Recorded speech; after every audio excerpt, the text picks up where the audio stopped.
यो भाई आगे। अरे आना ही था। छोड़ो, मैं शुरू करता ये थोड़ा मजाक करते हैं। छोड़ो, इंट्रो तो कुछ नहीं होता बोलने के लिए, बोल देते हैं और क्या बोले। छोड़ो, टॉपिक देख के तो समझ गए होगे क्या पढ़ाया जाना है। समांतर सरलरेखा है। समांतर सरलरेखा माने कौन बुझ प्रथम कथा जे जानिच पैरेलल लाइन। पैरेलल लाइन कौन माने दीटा लाइन जोड़ा केबे जॉइंट ही हेबनी। माने तमे लाइनटा जाउथो माने केबे भी मिसिबन, सेटा होचे समांतर सरलरेखा। ସେଇଟା ସହିତ ଏଇଟା ସହିତ କ'ଣ କାମ ସମାନ୍ତର ସରଳରେଖା ବହିରେ କହିବି ତା ପୂର୍ବରୁ ସବସ୍କ୍ରାଇବ୍ ତ କରିଦିଅ ୟାର, କିଏ କରୁନାହାନ୍ତି ୟାର। ଛୋଡ଼, କରିବା ବଢ଼ିଆ। ଆ ଦେହରେ ହେଇଛି କ'ଣ, ଫାଷ୍ଟ କ୍ୟାରେକ୍ଟର ହେଉଛି କ'ଣ, ନାରାୟଣ ଦାସ ହେଲା। ଯେଉଁ ନାରାୟଣ ଦାସ ଅଛନ୍ତି ସିଏ ହେଉଛନ୍ତି ଗୋଟେ ସୋଲଜର, କହିବାକୁ ଗଲେ ଯେଉଁ ଫ୍ରିଡ଼ମ୍ ଫାଇଟର ଯିଏ ଆମ ଦେଶ ପାଇଁ ଲଢ଼ିଥିଲେ ହେଲା। ସିଏ କ'ଣ କରିଛନ୍ତି, ସିଏ କେବେ ନିଜର ଉନ୍ନତି ହେଲେ ଦେଶର ଉନ୍ନତି ହେବ ବୋଲି ସେ କେବେ ମାନେ ଭାବି ନାହାନ୍ତି ହେଲା। ଯେ ନିଜ ଉନ୍ନତି କରେ ଦେଶର ବି ଉନ୍ନତି ହେବ, ସେଇଟା ସେ କେବେ ଭାବି ନାହାନ୍ତି। ହେଲେ ତାଙ୍କ ପୁଅ ସନାତନ ତାର ପୁରା ବିପରୀତ, ମାନେ ଡିଟୋ ଅପୋଜିଟ୍ ତାର। ସିଏ ନିଜ ସ୍ୱାର୍ଥଟା ଆଗେ ଚିନ୍ତା କରେ। ସେ ଦେଶ ପ୍ରତି ଏତେ ଚିନ୍ତା ନଥାଏ, ତାର ନିଜ ସ୍ୱାର୍ଥ ଚିନ୍ତା କରେ। କୌଣସି ଏଇ ବାପା ପୁଅଙ୍କର କୌଣସି ଗୁଣ ଓ କାମ କେବେ ବି ମିଶନ୍ତି ନାହିଁ। ସେଥିପାଇଁ ଆନା ହେଇଛି ସମାନ୍ତର ସରଳରେଖା। ଯେମିତି ସମାନ୍ତର ସରଳରେଖା ଯେମିତି ମିଶନ୍ତିନି, ସେମିତି ତାଙ୍କ ଗୁଣ ରୁଚି ଏଗୁଡ଼ା କେବେ ବି ମିଶନ୍ତି ନାହିଁ। 1942 ମସିହା ମାନେ 1942 ହେଲା। 1942ର ଗୋଟେ କଥା, ସେହି ସମୟରେ ଥିଲା। ସେତେବେଳେ ଆମର ନାରାୟଣ ଦାସ ସିଏ ସେତେବେଳେ କ'ଣ କଲେ, ଗୋଟେ ସୋଲଜର ଥିଲେ ଓ ସିଏ ମହାତ୍ମା ଗାନ୍ଧୀ ସହିତ କାମ କରୁଥିଲେ ମାନେ ତାଙ୍କ ସହିତ ସାହାଯ୍ୟ କରୁଥିଲେ ତାଙ୍କୁ ହେଲା। ସେତେବେଳେ ଥିଲା କ'ଣ, ସେମାନେ ସମସ୍ତେ ଲୁଚିକି ଥିଲେ। ମେନ୍ ହେଉଛି ତୁମେ ଯେଉଁ ଶୁଣିଥିବ ପୁରୁଣା ଆଗରୁ ଥିଲା କି ଆମର ବରୁଣେଇ ପାହାଡ଼ ନା କେଉଁଠି ଗୋଟେ ସେମିତି ଲୁଚିକି ସେ ଥିଲେ। ମାନେ ସେ ସବୁବେଳେ ଲୁଚିକି ଥାଆନ୍ତି ସୋଲଜର ଇଏଠାରୁ, ଦେଶ ଫ୍ରିଡ଼ମ୍ ଫାଇଟର ଲୁଚିକି ସବୁବେଳେ ଥିଲେ ସେମାନେ। ସିଏ କ'ଣ ତାଙ୍କୁ 1000 ଟଙ୍କା ପୁରସ୍କାର ମିଳେ, ତାଙ୍କୁ ଯିଏ ବି ତାଙ୍କୁ ଧରେଇ ଦେବ ତାଙ୍କୁ 1000 ଟଙ୍କା ପୁରସ୍କାର ମିଳିବ ବୋଲି କୁହାଯାଇଥିଲା। ସିଏ କ'ଣ କରନ୍ତି, ତାଙ୍କ ପରିବାରଙ୍କୁ ବି ଦେଖିବା ମେନ୍ ଦେଖ, ଲୁଚି ଯଦି ଅଛନ୍ତି ପରିବାର ତ ଦେଖିବେ ଯେମିତି ଥିଲେ ନା। ତାଙ୍କର ପରିବାରରେ ଥିଲା କି ତାଙ୍କର ଗୋଟେ ସ୍ତ୍ରୀ, ତା ନାଁ ହେଉଛି ସୌଦାମିନୀ, ଆଉ ତାଙ୍କର ଶିଶୁ ପୁତ୍ର ସନାତନ। 2 ବର୍ଷର ଥିଲା ସନାତନ ସେତେବେଳେ। ସିଏ କ'ଣ କରନ୍ତି, 2 ମାସରେ ଗୋଟେ ଥର ଆସନ୍ତି ରାତିରେ, ଅଧରାତ୍ରି ହେଇଥିବ, କାହିଁକି ସେତ ସବୁ ଶୋଇପଡ଼ିଥିବେ ନା, ସେଥିପାଇଁ ଅଧରାତ୍ରିରେ ଆସନ୍ତି।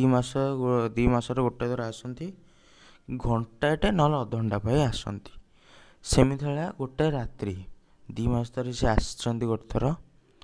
ସେ ଆସିକି ଦେଖିଲେ ତାଙ୍କ ସନାତନକୁ ଭାରି ଜ୍ୱର ହେଇଛି। ଯେଉଁ 2 ବର୍ଷ ଯେଉଁ ସନାତନ ଥିଲା ସେ ବହୁତ ଜ୍ୱରରେ ଥିଲା, ତା ଜ୍ୱର ହେଇଥିଲା। ସେତେବେଳେ ତ ସୌଦାମିନୀ ତା ପାଖରେ ତା ସାଇଡ଼୍ରେ ବସି କାନ୍ଦୁଥିଲେ, କହୁଥିଲେ କରିବି କ'ଣ, ଏତେ ରାତି ହେଲାଣି, ତାକୁ ଦିନ ହେଲେ ଯାଇକି ଡାକ୍ତର ପାଖକୁ ନେବି, ଏଇନା କରିବି କ'ଣ। ସେଇଟା ନାରାୟଣ ଦାସ କିଛି ବୁଝିପାରୁନଥିଲେ। ଏବେ ମୁଁ ଆ ପାଖରେ ବସିବି ନା ମୁଁ ପଳେଇବି, କ'ଣ ଇଏ ଯେ ନ ଯିବି ସକାଳୁ ହେଲେ ଆମକୁ ଇଂରେଜମାନେ ସବୁ ବାନ୍ଧିକି ନେଇଯିବେ। ସିଏ ଦେଖିଲେ ସେ ରାତିରେ ବର୍ଷା ଉଠିଲାଣି ବି। ସେ କ'ଣ କଲେ, ବାଧ୍ୟ ହୋଇକି ବସି ପଇଲେ ଓ ସେ ସକାଳ ବି ହେଇଗଲା। ସେ ମୋତେ ସେ ମାନେ ସେ ଭୁଲି ଯାଇଥିଲେ, ଏଇ ଭିତରେ ସେ ଭୁଲି ଯାଇଥିଲେ କି ଯେ ତାଙ୍କୁ 2-3 ଘଣ୍ଟା ଭିତରେ ଯିବାକୁ ବି ଅଛି, ନହେଲେ ତାଙ୍କୁ ଇଂରେଜ ମାନେ ନେଇଯିବେ। ସେୟା ହେଲା। ସକାଳୁ ଇଂରେଜମାନେ ତାଙ୍କ ଘରକୁ ପୁରା ଘେରାଉ କରି ରଖିଦେଲେ ଓ ତାଙ୍କୁ ଜେଲ୍ ନେଇକି ଯାଇଥିଲେ। ନାରାୟଣ ଦାସ 4 ବର୍ଷ କାଳ ଜେଲରେ ଥିଲେ। 4 ବର୍ଷ କାଳ ସିଏ ବି ଭାବିନଥିଲେ କି ସେ ତାଙ୍କ ସନାତନକୁ ଆଉ ଥରେ ଦେଖିପାରିବେ କି ଓ ସିଏ କେବେ ତାଙ୍କ ବୋହୂ ଓ ନାତି ନାତୁଣୀକୁ କେବେ ଦେଖିପାରିବେ। ତାଙ୍କୁ ଲାଗେ କି ହଁ ମୋ ତ ଜୀବନ ଏଇ ଜେଲରେ କଟିଯିବ। ଓ ଦେଶ ତା ସ୍ୱାଧୀନତା ହେଲା। ତାଙ୍କର ଗୋଟେ ହିଁ ନିଷ୍ପତ୍ତି ଥିଲା ଯେ ସେ ତାଙ୍କ ପୁଅ ସନାତନକୁ ଠିକ୍ ରାସ୍ତା ନେଇକି ଯିବେ ଓ ତାକୁ ଏକ ଦେଶଭକ୍ତ ବୋଲି, ବଡ଼ ହେଲେ ବି ସେ କହିପାରେ ତାକୁ ଗୋଟେ ଦେଶଭକ୍ତ ବୋଲି କହିବାକୁ ଚାହୁଁଛନ୍ତି। କାହିଁକି ସେ ନିଜେ ଗୋଟେ ଦେଶଭକ୍ତି ଥିଲେ ଆଉ ତାକୁ ବି ଦେଶଭକ୍ତି କରି ଚାହୁଁଛନ୍ତି। ਪਰ ହେଲା କ'ଣ, ତାର ଓଲଟା। ସନାତନ ଗଲା ଖରାପ ରାସ୍ତାରେ। ସେ ନିଜ ସ୍ୱାର୍ଥକୁ ଆଗେ ଦେଖିଲା। ସମସ୍ତଙ୍କୁ ଦବାଇ ସେ ଅଲଗା କାନ୍ଧରେ ହାତ ବଳେ ସେ ନିଜ ଗୋଡ଼ ନ ଠିଆ ହୋଇ ସିଏ ପଇସା ବଳ, ଟଙ୍କା ବଳରେ ସେ ଉପରକୁ ବଢ଼ିବାକୁ ଲାଗିଲା। ଓ ଆମ ନାରାୟଣ ଦାସ ଏ ମଦକୁ ବନ୍ଦ କରିବାକୁ 2 ଥର ଜେଲ୍ ଯାଇଛନ୍ତି। ଓ ତାଙ୍କ ପୁଅ ସନାତନ ସେଇ ମଦ ପିଉଥାଏ। ତାଙ୍କ ବାପା ମଦ ପାଇଁ 2 ଥର ଜେଲ୍ ଯାଇଛନ୍ତି ଓ ସେଇ ମଦକୁ ତାଙ୍କ ପୁଅ ପିଉଥାନ୍ତି। ଓ ତାଙ୍କର ଗୋଟେ କମ୍ୟୁନିଟି ହେଇଛି, ଯେଉଁଟା ଚାଷୀ କୂଳମାନଙ୍କ ପାଇଁ ଗୋଟେ ଯେଉଁ କୁହନ୍ତି କମ୍ୟୁନିଟି ଭଳିଆ। କହିବି ତା ବିଷୟରେ। ଓ ଏଥିପାଇଁ ଆମେ ପ୍ରଥମରୁ ଗଳ୍ପଟା ଆମେ ଯେଉଁ କହିଥିଲି ତାଙ୍କ ସେଥିପାଇଁ ଏଇ ଦି ଜଣଠାରୁ ବହୁତ। ଓ ସନାତନ ବାହା ହେଲା। ସନାତନର ସ୍ତ୍ରୀ ନାଁ ହେଉଛି ମଧୁମିତା। ସିଏ ଖରାପ ଯେଉଁ ଲୁଗା ଦେଖି ତା ମୁହଁ ମୋଡ଼ିଲା। ତାକୁ ଦରକାର ଭଲ ଓ ଦାମିକା ଲୁଗା।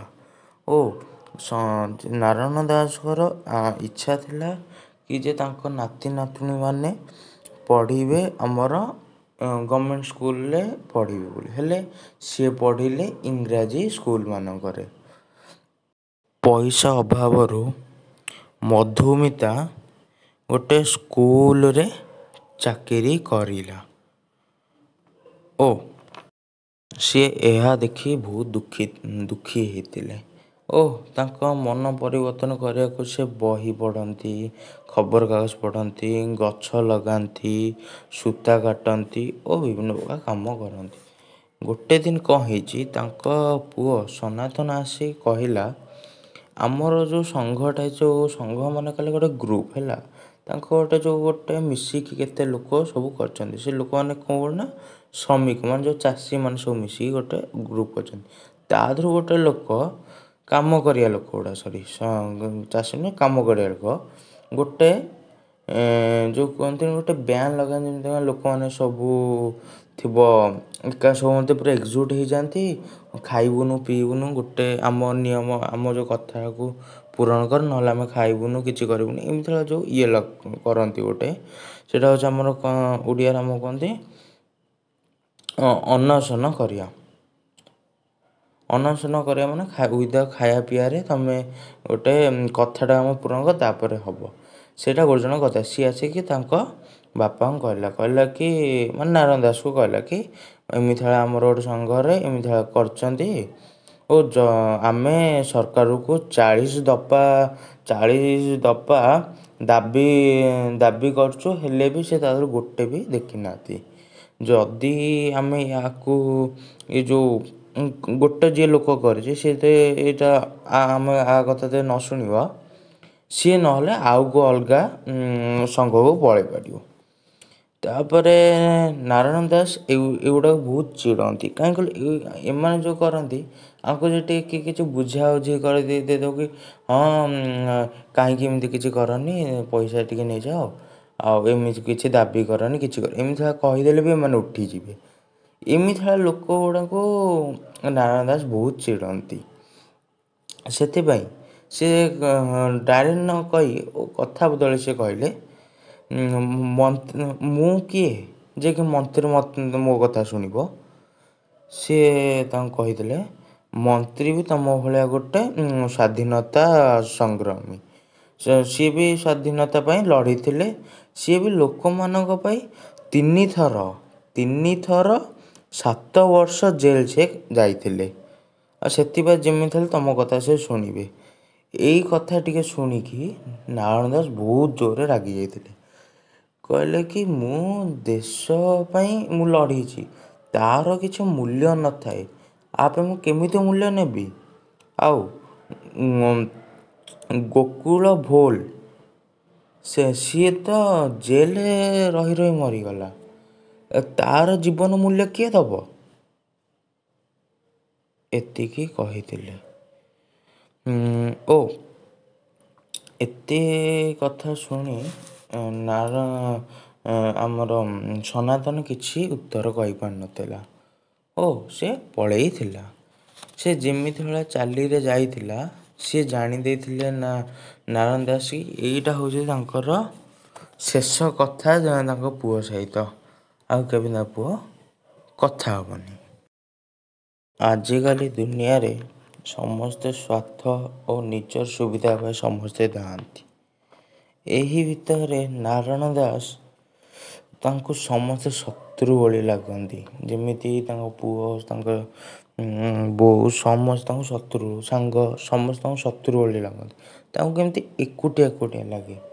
ସେ ଭାବନ୍ତି କି ମୁଁ ଗୋକୁଳି ଭୋଳ ଭଳି ମୁଁ ଯଦି ସ୍ୱାଧୀନତା ହେଇଯାଇଥାନ୍ତି ଭଲ ହେଇଥାନ୍ତା। ମହାତ୍ମା ଗାନ୍ଧୀ ବି ସେମିତି ଭଳିଆ ସେ ସେଇଆ ଭାବନ୍ତି। ଆକ୍ଚୁଆଲି ହେଇଥିଲା କ'ଣ ଯେ ସେ ଗୋକୁଳି ଭୋଳ ମରିଥିଲା କେମିତି?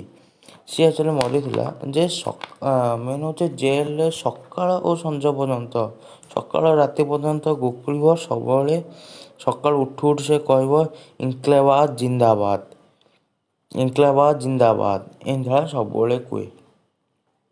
ଏହା ଦେଖିକି ଯେ ଜେଲ୍ ଯେ ଟେଣ୍ଡେଣ୍ଟ ଯେ ଜେଲ୍କୁ ଯିଏ ଦେଖାଶୁଣା କରୁଥିଲେ, ଜେଲ୍ରେ ଖାଇବା ପିଇବା ତାଙ୍କୁ ସବୁ ଦେଉଥିଲେ, ସେ ତାଙ୍କୁ ଖାଇବା ବନ୍ଦ କରିଦେଇଥିଲେ। 21 ଦିନ ହେଲା ତାଙ୍କୁ ଖାଇବା ଦେଲେନି।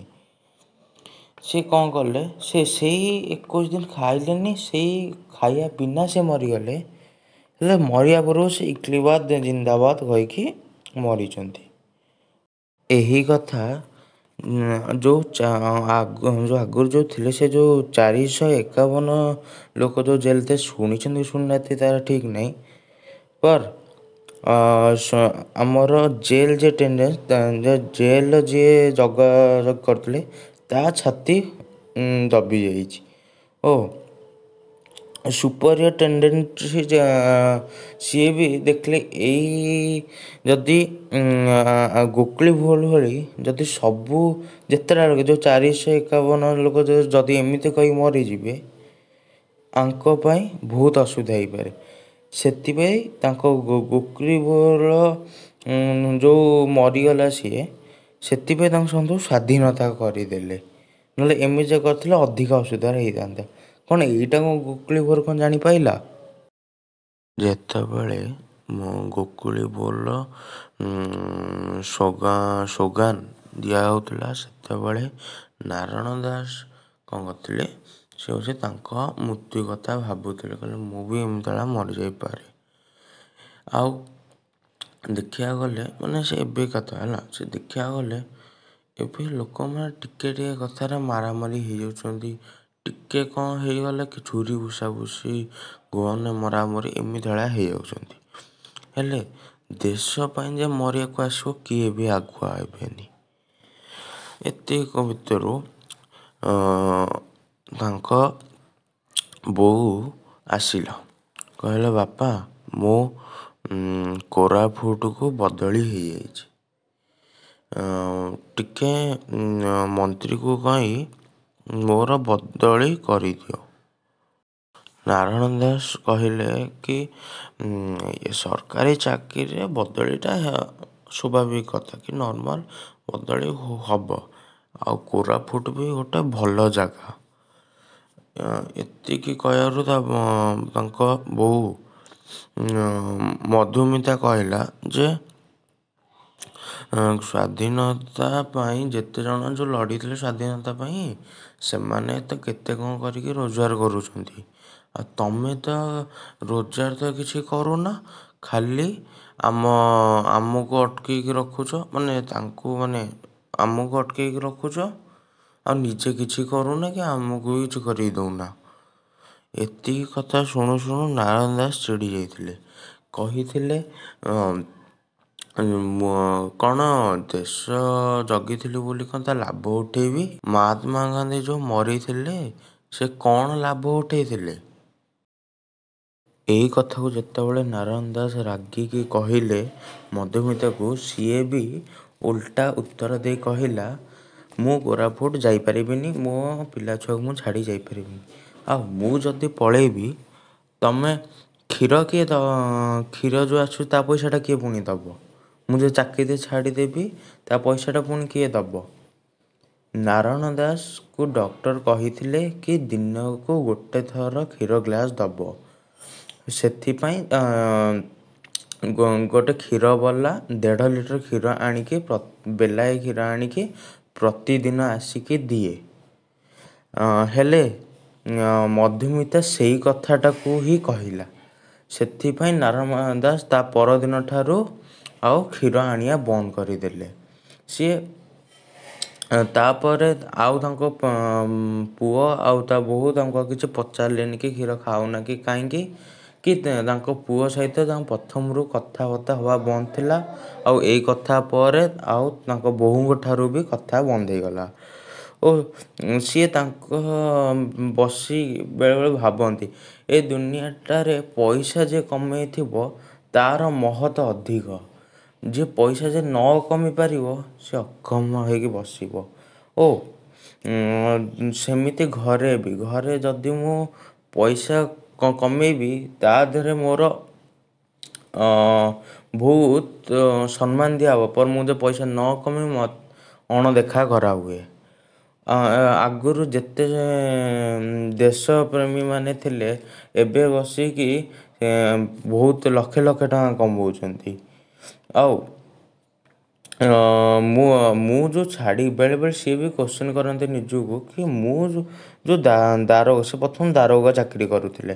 ମୁଁ ଯେଉଁ ଦାରୋଗା ଚାକିରିଟାକୁ ଛାଡ଼ି ଦେଇକି, ମାନେ ଯେଉଁ ସିକ୍ୟୁରିଟି ଚାକିରିଟାକୁ ଛାଡ଼ି ଦେଇକି ମହାତ୍ମା ଗାନ୍ଧୀ ସହିତ ଆସିକି କାମ କରିଲି କ'ଣ ଏଇ ଦିନ ଦେଖିବାକୁ? ଓ ବେଳେବେଳେ ସିଏ ବି ମହାତ୍ମା ଗାନ୍ଧୀଙ୍କୁ ବହୁତ ହିଂସା କରନ୍ତି କି ମହାତ୍ମା ଗାନ୍ଧୀ ତ ତମେ ସମସ୍ତେ ମରିଗଲ, ହେଲେ ତମେ ଜାଣିପାରିଲନି କି ତମେ ମଲା ପରଠାରୁ କେତେ ହିଂସାବାଦ ଆରମ୍ଭ ହେଲା। ସେ ବେଳେବେଳେ ଏହା କରି ଭାବନ୍ତି। ତାଙ୍କ ଦେହ ଅସୁସ୍ଥ ହେବାର ଖବରଟା ପେପରରେ ଛପିଥିଲା। ତାଙ୍କ ଯେଉଁ ବୋହୂ ଯେଉଁ ଚାକିରି କରିଥିଲା, ସେ ଦେଖିଲା କି ସେ ପେପରରେ ଯେଉଁ ତାଙ୍କ ବାପାଙ୍କ ଦେହ ଏମିତି ହେଇଛି ବୋଲି ଛପିଛି। ସେ ସାଙ୍ଗେ ସାଙ୍ଗେ ଛୁଟି ନେଇକି ପଳେଇ ଆସିଲା। ଆସିଲା ପରେ ଦେଖିଲା ଯେ କି ସନାତନ ଯେଉଁ ତାଙ୍କ ପୁଅ, ସିଏ ସେଇଠି ମେଡ଼ିକାଲରେ ଅଛନ୍ତି। ଓ ସନାତନ ପଚାରିଲା, କହିଲା କି ଆଜି ତ ଛୁଟି ନଥିଲା, ହେଲେ ତମେ ଆସିଲ କାହିଁକି? ସିଏ କହିଲା କି ବାପାଙ୍କ ଦେହ କଥା ଶୁଣି ମୋତେ ଲାଗିଲା କି ବହୁତ ଜରୁରୀ ଥିବ ଆସିବା, ସେଥିପାଇଁ ମୁଁ ଆସିଲି। ଓ ସିଏ ତ ସନାତନ କହିଲା କି ତାଙ୍କ ତ ବୟସ ହେଇଗଲାଣି, ଆଉ ସିଏ ମରିଯିବା ହିଁ ଭଲ, ଆଉ ସେ କାହିଁକି ବଞ୍ଚି କ'ଣ କରିବେ? ଓ ସିଏ ଏଇ କଥା ଶୁଣି ସିଏ କହିଲା କି କେମିତି ତମେ ଏଇ କଥା କହୁଛ? ସିଏ ତ ଯାହା କହିଲେ ତମ ବାପା ହିଁ ହେବ। ଓ ସିଏ ଦେଶ ପାଇଁ ଏତେ ଲଢ଼ିଥିଲେ, ସେଥିପାଇଁ ସରକାର ତାଙ୍କ ପାଇଁ 500 ଟଙ୍କା ଭତ୍ତା ମାଗିଛି। ମେନ୍ ହେଉଛି କ'ଣ ଏଇଠି କି ତୁମକୁ ଲାଗିବ କି ଇଏ ତ ତା'ର ସପୋର୍ଟ ନଥିଲା ନାରାୟଣ ଦାସକୁ, ଏଇନା କାହିଁ କହୁଛି? କାହିଁକି ଯେତେବେଳେ ପେପର ଲେଖା ହେଇଛି ଯେ ଯେଉଁମାନେ ଦେଶ ପାଇଁ ଲଢ଼ିଥିଲେ ତାଙ୍କୁ 500 ଟଙ୍କା ଭତ୍ତା ମିଳିବ, ମାନେ 500 ଟଙ୍କା ମିଳିବ, ସେଥିପାଇଁ ସିଏ ଆସିଲା ଯେ କି ତା ବାପା ଯଦି ବଞ୍ଚିଥିବ, ସେଥିପାଇଁ ତାଙ୍କୁ 500 ଟଙ୍କା ମିଳିବ। ସିଏ ସନାତନକୁ ସେଇ ପେପରଟା ଦେଖାଇଲା, ଯେଉଁ ପେପରରେ ଲେଖା ହେଇଥିଲା ଯେ ଯେଉଁମାନେ ଦେଶ ପାଇଁ ଲଢ଼ିଛନ୍ତି ତାଙ୍କୁ 500 ଟଙ୍କା ଭତ୍ତା ମିଳିବ ବୋଲି। ସେଥିପାଇଁ ସେଇଟା ଦେଖେଇକି ସେ ସାଙ୍ଗେ ସାଙ୍ଗେ ସିଏ କହିଲେ ସନାତନକୁ, ତୁ ଯା ଡକ୍ଟରକୁ ତୁ ଡାକିକି ଆଣ। ସିଏ ଗଲା ଡକ୍ଟର ଆଣିବାକୁ। ଓ ଇଏ ଆଇଲା ନାରାୟଣ ଦାସ ପାଖକୁ। ଆସି ତା ଗୋଡ଼ ପାଖରେ ଗୋଡ଼କୁ ଟିକେ ଛୁଇଁଲା। ନାରାୟଣ ଦାସକୁ ଲାଗିଲା କି ଗୋକୁଳି ଭୋଳ ବୋଲି। ଗୋକୁଳି ଭୋଳ କିଏ? ଗୋକୁଳି ଭୋଳ ଯେତେବେଳେ ସିଏ ଜେଲରେ ଥିଲେ, ଗୋକୁଳି ଯେତେବେଳେ ଯାହା ବି ଅସୁବିଧା ହୁଏ, ଗୋକୁଳି ଭୋଳ ଆସିକି ମାନେ ଗୋକୁଳି ଭୋଳ ତାଙ୍କ ଗୋଡ଼ ମୋଡ଼ାମୋଡ଼ି କରନ୍ତି ଓ ଗୋଡ଼ ଘଷି ଦିଅନ୍ତି। ତାଙ୍କ ଛଡ଼ା ଏପର୍ଯ୍ୟନ୍ତ ତାଙ୍କ ଗୋଡ଼ କିଏ ଛୁଇଁ ନାହାନ୍ତି। ଯଦି ଇଏ ଛୁଇଁଲା ପରେ ତାପରେ ତାଙ୍କ ବୋହୂ କହିଲା ନା ନା ମୁଁ ମିତା। ସିଏ ହଠାତ୍ କହିଲେ କି ଯେ ମୁଁ ଗୋକୁଳି ତ, ଏତିକି କହିଲେ ସେ କହିଲେ ନା ନା ମୁଁ ମିତା। ସେ କଥାଟା ଟିକେ ତାଙ୍କ ବୋହୂ ଭଳି ଶୁଭା ହେଲା। ହେଲେ ବି ସିଏ କହିଲେ କାହିଁକି ଅଛି, ସେଥିପାଇଁ ସିଏ ଏତେ ଇଏ କରିନଥିଲେ, ଭାବିନଥିଲେ କି ସତରେ ବୋହୂ ଥିବ ବୋଲି। ତାପରେ ତାଙ୍କ କଥା ଶୁଣିଲା ପରେ ତାଙ୍କୁ ଲାଗିଲା କି ବୋହୂ ବୋଲି ଆଇଲା ଓ ତାଙ୍କୁ ଡାକିଲେ ତା ମୁଣ୍ଡ ପାଖକୁ ଡାକିଲା। ତା ବୋହୂକୁ ନାରାୟଣ ଦାସ ତା ମୁଣ୍ଡ ପାଖକୁ ଡାକିଲେ। ଓ ସେଇ ସମୟରେ ଆମର ତା ବୋଉ କହିଲା କି ଯେ ମୁଁ ତାଙ୍କୁ କହିଛି ଡକ୍ଟର ଆଣିବାକୁ, ସେ ଡକ୍ଟର ଆଣିକି ଆସିବେ ଓ ତୁମେ ସାଙ୍ଗେ ସାଙ୍ଗେ ଦେହ ତୁମର ଭଲ ହେଇଯିବ।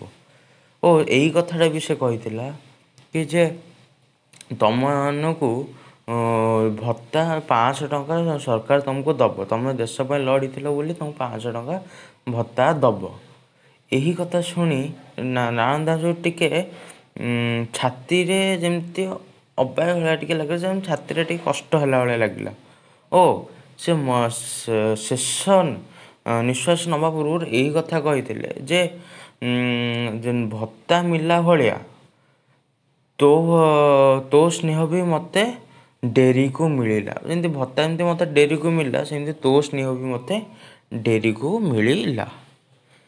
ଏତିକି କହି ସିଏ ଆଖି ବନ୍ଦ କରିଦେଇଥିଲେ।